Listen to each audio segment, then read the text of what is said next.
Passons à la seconde des paraboles. C'est l'histoire d'une graine qui pousse toute seule.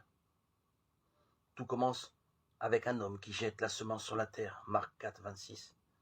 Mais l'activité du semeur est aussi peu importante que précédemment.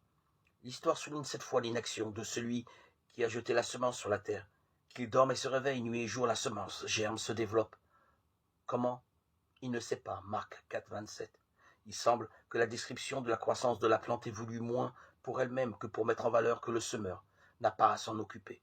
Les choses se font toutes seules. On n'a pas besoin de lui. En fait, le récit se développe de manière à nous faire vivre la dynamique qui conduit la semence vers son fruit. La semence germe, se développe. D'elle-même, la terre porte du fruit, d'abord herbe, puis épi, puis plein de blé dans l'épi.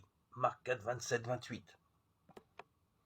Une fois encore, l'histoire est structurée selon une progression ascensionnelle continue, de manière à faire éprouver l'irrésistible émergence d'une générosité qui se déploie.